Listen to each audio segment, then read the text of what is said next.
என் மனைவி வந்திருக்காங்க. ஆமாம், எனக்கு வந்து வாழ்க்கையில் ஏற்ற இறக்கம் எனக்கு இனிமேல் அவள் தான். எங்கள் அம்மா இல்லை, எங்கள் அப்பா இல்லை. என் தாயாகவும் தந்தையாகவும் இருந்து பார்க்கக்கூடிய மனைவி தன் மகன் எனக்காக வரல. அதை திரும்ப சொல்கிறேன். அர்ஜுன் சார் எனக்காக வரல, அதையும் சொல்லி போகிறேன் நான். ஆமாம், இதெல்லாம் நிறையா சொல்லி பண்ணாமா. என் மனைவி எனக்காக வரலன்ற போது அப்புறம் என்ன, உமாபதிக்காக தான் மகனுக்காக தந்தையை தாய் வந்திருக்காங்க. அதே மாதிரி தான் என் மகள் எந்த நிகழ்வுகளுக்குமே போனதில்லை.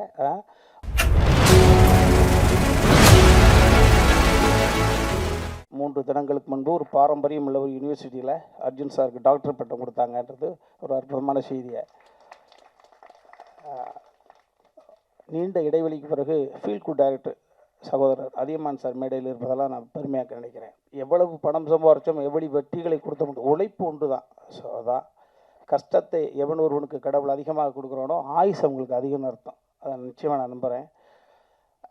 நீண்ட இடைவெளிக்கு பிறகு சக இயக்குநர்களை மேலே பார்ப்பது சந்தோஷம். அதையெல்லாம் தாண்டி ஒரு 77 to 87 10 வருட காலம் இந்த பூமியில் ஆட்சி செய்த ஒரு நாள் ஒரு மருந்துக்கு கூட சிறைக்கு போகாத வகையில் மிகப்பெரிய புரட்சித் தலைவர் புகழை மிகப்பெரிய ஒரு கவசமாக இருந்து காத்த ஆரம்பி ஐயா அவர்களுடைய அருமை மருமகன், சுய ஒழுக்க சிந்தனையாளர், நேர்மையின் உச்சம், எல்லாரும் சேர்ந்து வந்து அமர்ந்திருப்பதைப் போல சத்யஜோதி தியாகராஜன் ஐயா வந்து அமர்ந்திருப்பதை நான் நினைக்கிறேன். இங்கே எம்ஜிஆரும் நீங்களே, ஆரம் வீரப்பன் ஐயாவும் நீங்களே, எல்லோரும் நீங்களே. மகிழ்ச்சி ஐயா. எனது மகன் உமாபதி இயக்குநராக பரிமளிக்கக்கூடிய இந்த விழாவிலே நீங்கள் வந்து அமர்ந்திருப்பது, இவ்வளவு நேரம் அமர்ந்திருப்பது, நான் கூட நினச்சேன் பேசிட்ட கூட நம்பிடலாம்னு. ஆனால் நீங்கள் ஆசைப்பட்டு அமர்ந்திருக்கிறீங்க, மறக்க மாட்டேங்க ஐயா. உங்களுடைய பொன்னான நேரம் ஒரு குடும்ப விழாவிலிருந்து வந்து உங்களுடைய அந்த பிள்ளையை ஆராதனை பண்ணுறீங்க, ஆசீர்வாதம் பண்ணுறீங்க. வாழ்க்கையில் எந்த நிர்தேசம் மறக்க மாட்டேன். ரொம்ப மகிழ்ச்சிங்க ஐயா. அடுத்ததாக நான் ஃப்ளோவாக பேசுகிறதில்ல. தம்பி சுரேஷ் காமாட்சி வந்து இந்த கதையை தம்பி வெற்றி குமரன் சொன்னதை போல் ஒரே சந்திப்பு 2 மணி நேரம் படத்தை எப்படி ஓட்டி ஒரு சந்திப்பில் காமிச்ச தம்பி அண்ணன் அடுத்து என்ன பண்ண போகிறீங்க என்னாப்பில். திரும்பவும் சொல்லுகிறேன், இது சபைக்காக கிடையாது. இந்த கதை உருவானதற்கான காரணம், நான் சின்ன வயசில் என்னை விட வயதில் மூத்தவர்கள், என்னை விட இந்த பூமியை முதல்ல பார்த்தவர்கள், அவர்கள்ட்ட பார்த்த உடனே, அது குறிப்பாக கிழவிகளாக இருந்தால் கிழவனாக இருந்தால் 10-12 வயசில் அருகில் அமர்ந்து சுருங்கி போன தசையை தடை விட்டு அவருடைய வாழ்க்கையை நான் கேட்பேன். தாத்தாவுக்கு உனக்கு எத்தனை மாதிரி சண்டை பிடிச்சி, ஃபஸ்ட் நைட்டே நினச்சா இல்லை கொஞ்சம் 5 நாள் செடு நினச்சா, சண்டை போட்டு பிரிஞ்சது பிறகு யார் முதல்ல போய் பேசுவாங்க? அப்படியா? ஓஹோ. இப்படி அந்த மலரும் நினைவுகளை கிளறி விட்டு அப்படியே கொட்ட வச்சிருவாங்க. கட்ட பேச்சு துணைக்கு ஆளாமல் இருக்கக்கூடிய பெரியவர்களிடம் பேசுகிற பொழுது அவர்கள் வாழ்ந்த வாழ்க்கையை வரிசைப்படுத்திடுவாங்க. ஸோ அது இளம் பிராயத்தில் எனக்கு ஒரு கருத்து. அதனால தான் வாயை திறந்தால் பேசக்கூடிய சக்தி இருந்ததுன்னா அந்த இதெல்லாம் இந்த ஸ்டோரேஜ். அதற்கு பிறகு ஓரளவு இந்த திரையுலகம் எனக்கு ஒரு சிறிய பெயரை கொடுத்த பிறகு, சகோதரர் பிரபு சாலமன் மூலமாக ஒரு பெயர் எனக்கு கிடைத்த பிறகு, நான் என்னை பார்க்கக்கூடிய பெரிய தொழிலதிபர்களாக நான் அவுட் ஆஃப் சப்ஜெக்ட் பேசுகிற பொழுது, தத்துவம் பேசுகிற பொழுது அப்படி மடை திறந்த விளம்பரம் உண்மையை கொட்டிடுறாங்க. அது தனுசு ராசி, மீன இலக்கணம், புரோடம், அது நம்ம தான் தோணுது, எல்லாம் சொல்லிடுவாங்க. அப்படி நிறைய தொழிலதிபர்களுடைய கதையை நான் கேட்கிற பொழுது, ஒரு குறிப்பிட்ட ஒரு தொழிலதிபர் மனிதல் புனிதராக இருக்கக்கூடிய ஒரு அற்புதமான ஒரு ஆத்மா, அவருடைய நினைவுகள், அவர் வாழ்ந்த வாழ்க்கையை, அவருடைய ஒட்டுமொத்த ரகசியத்தையும் பச்சை குழந்தை போல இளநிக்கு இருக்கக்கூடிய தண்ணி போல அப்படியே கொட்டி தீர்த்தார். அது உள்ளுக்குள்ளே இருந்தது. சரி, இதை எப்பாவது வடிவப்படுத்தணுமே அப்படின்னு நினைக்கிற பொழுது தான் எனது தாய் எனக்கு கொடுக்கவில்லை. ஆனால் இன்னொரு தாய்க்கு பிறந்து எனக்கு தம்பியாக இருந்து என்னை தாங்கி பிடித்து கொண்டிருக்கக்கூடிய என் வாழ்க்கையினுடைய மிச்சம் உச்சம் எல்லாமே சமுத்திரக்கனி தான். அதை எல்லா இடத்துலையும் சொல்லுவேன். இந்த சினிமா என்னை எத்தனையோ புரட்டி எடுத்திருக்குது. என்னை பயன்படுத்துவார்கள், பயணம் செய்வார்கள்,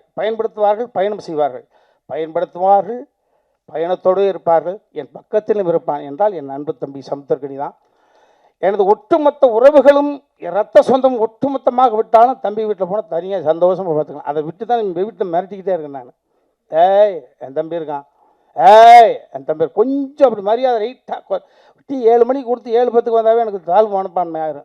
என்னடா 5 நாள் ஷூட்டிங் போல் என்ன 7:10 வருது காஃபி? ஓ, அப்போ தம்பி சமுத்திரக்கனிக்கு போட்ட வேண்டியதான்.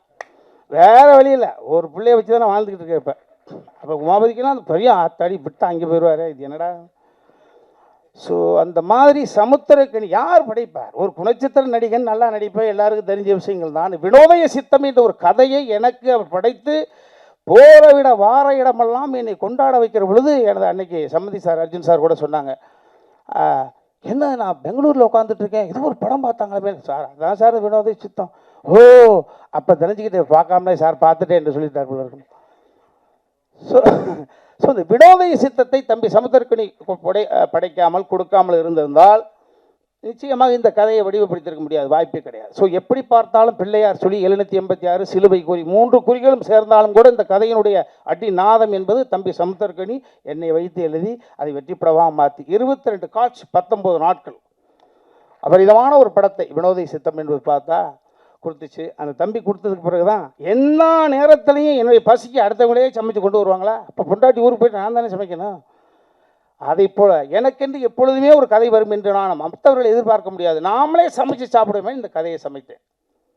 நல்ல உணவை கொடுத்த பிறகு நானே சமைத்து அந்த உணவை. ஸோ அந்த உணவை யார்கிட்ட கொண்டு ஷேர் பண்ணிக்கிறது பொழுது தம்பி சுரேஷ் காமாட்சி அவர்கள்ட்ட. ஸோ உருவானதற்கு முதல் காரணம் அவர், அது கதையானதுக்கு காரணம், அது காவியமானதுக்கான காரணம் என்பது தம்பி சுரேஷ் காமாட்சி தான் சொல்லுவேன். எல்லாமே நம்ம எல்லாருமே பிள்ளைகளுக்காக தான் வாழ்கிறோம். ஊடக சகோதரர்கள் சகோதரிகள் நீங்கள்லாம் எல்லாமே நம்ம பிள்ளைகளுக்காக தான் வாழ்கிறோம். ஏன்னா அந்த பிள்ளைகள் எந்த பிள்ளையுமே நம்மளை கேட்டுப்பார்கள். நம்ம சந்தோஷமாக இருந்தோம், எப்போ சந்தோஷமாக இருந்தாலும் உருவானான்னு யாருக்கு தெரியும். உன்னை நான் எதிர்பார்த்து வளர்த்தேன். எதிர்பார்த்து எதுக்காக வளர்க்குறேன்? எதுக்கு எதிர்பார்த்து வளர்க்குறேன்? யார் ஒன்று ஏய் பெற்றுக்க வளர்த்த எதிர்பார்த்து வளர்த்துன்னு சொல்லக்கூடாது. 10 மாதம் அதையும் கூட நகைச்சுவைப்படுத்திருப்போம்.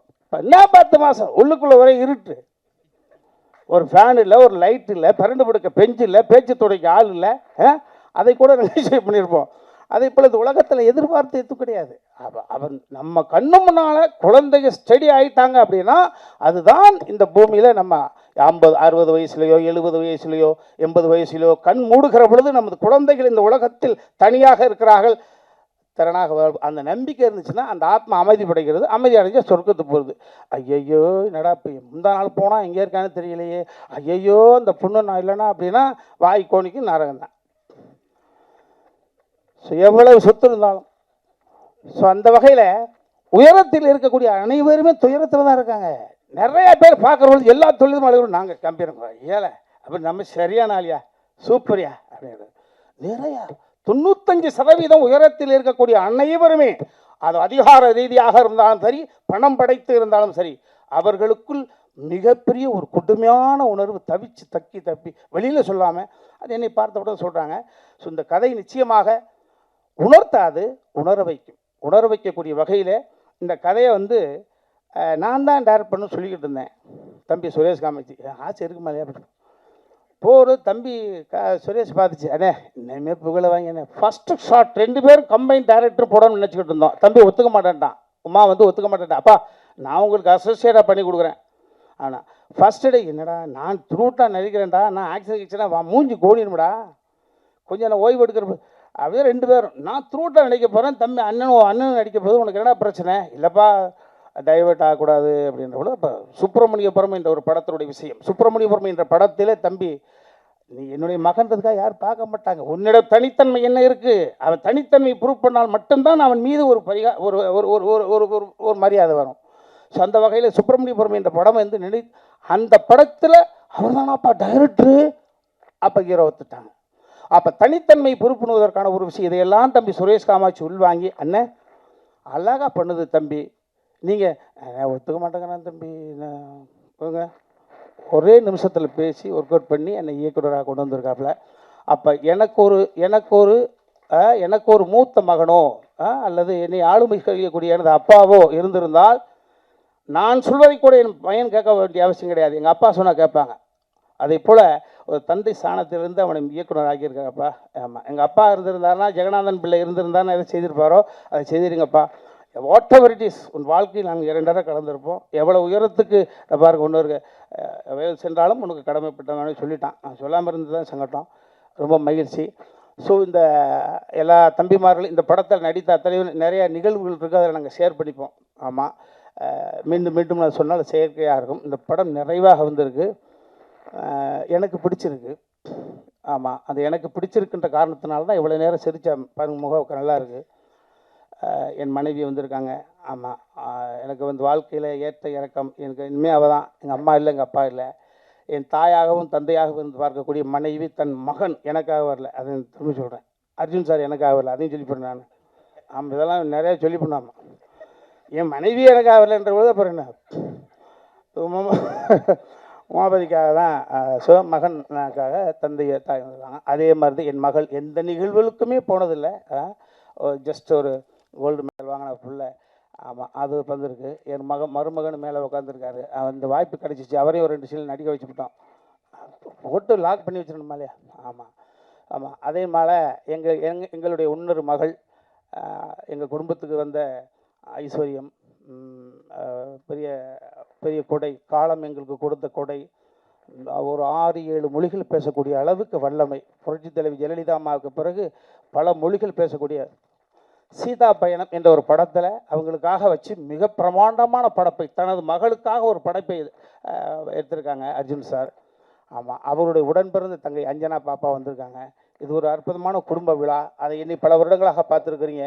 என் அன்பு தம்பி சமுத்திரக்கு நீங்கள் 5:30 மணி ஃப்ளைட் பிடிச்சி பிள்ளை ஓடி வந்து உட்காந்துட்டுருக்கு. ரொம்ப மேலே சொல்ல மாதிரி எல்லோருமே நல்லவர்கள் மாதிரி, நல்லவர்களெல்லாம் சேர்ந்து ஒரு காரியத்தை செய்கிறோம். அது நல்லதாகவே நடக்கும். அந்த நல்லதை உங்களிடம் மட்டும்தான் நாங்கள் செய்வோம். எனக்கு இனிமேல் ஒன்றும் பிரச்சனை கிடையாது. கனவுகள் நிறையாக இருக்கிறது. இந்த அவையில் அமைந்திருக்கக்கூடியவர்களுடைய துயரத்தில் ஷேர் பண்ணிக்கொண்டு நிறைய நாள் கனவு. இப்போ தான் மகனுக்கு கல்யாணம் ஆகிருக்கு. நான் வல்லமை கொண்டவனாக எனக்கு இருக்கிற பொழுது நிச்சயமாக அதை உங்களோட நான் ஷேர் பண்ணிப்பேன். ஏன்னா உலக இவ்வளோதான், எவனுக்கு எப்போ எதுன்னே தெரியாது. இந்த படம் நிச்சயமாக இந்த ராஜா கிளி கூண்டுக்குள்ளே இருந்துச்சு. இப்போ ஒரு அற்புதமான தருணத்தில் கூண்டு விட்டு வெளியில் வந்து பறக்குது. மறுபடி எங்கள் ஐயா சொன்ன மாதிரி தான், தங்க கிளியாக பவனி வர எல்லாம் உள்ள இறைவனை பிரார்த்தனை பண்ணிக்கிறேன். யாரையாவது விட்டுருந்தால் நிறைய மேடைகள் இருக்குது, அங்கே பேச போகிறோம். சேனல்லாம் விடாது. அதனால் யாராவது விட்டுருந்தா பண்ணிக்கப்போ ஃபோன் போட்டு அழுகாதீங்களா, மகிழ்ச்சி. அப்புறம் என்னையும் ஒரு நாயகனாக ஒத்துக்கிட்டு இந்த பாடல்களுக்கு நடிப்பதற்கு ஒத்துக்கிட்டு அந்த பொண்ணுங்களாம் இவருக்கா ஐயையோ இல்லை, சினிமா அப்படி இல்லை. இப்போ அதில் அனுபவம் தான். அந்த அனுபவங்கள் உள்வாங்கிக்கிறது, பெர்ஃபார்ம். என் மேலே எனக்கு நம்பிக்கை இருக்கா? நான் எப்படி ஒரு அரவிந்த் சாமி சாருக்கு எனக்கு என்ன பெரிய ஒரு 45 வயசாக வித்தியாசம். என் மீது உண்ட நம்பிக்கை அவருக்கு தந்தையாக நடித்தேன். அதை போல் எனக்கு அற்புதமான சகோதரி சொன்னாங்க ப்ரெஸ்ஸில், ராஜா இங்கே கிளிகள் எங்கே, ராஜா இங்கே கிளிகள் இங்கே. இன்னும் 2 கிளி இருக்குது. அந்த 2 கிளி வரல. ஆமாம் ஆமாம், அந்த கிளிக்கு ரெக்கம் முடிச்சு கொஞ்சம் பறந்தாங்கிறது தெரியுது. ஸோ எல்லாம் இறைவனுக்கு நன்றி. உங்கள் அனைவருக்கும் 9 மணி வரைக்கும் இருக்கிறீங்க. ஐயா நெல்லை சுந்தரராஜன் சார் ரொம்ப மகிழ்ச்சி. எல்லாருக்கும் நன்றி, எல்லாருக்கும் நன்றி.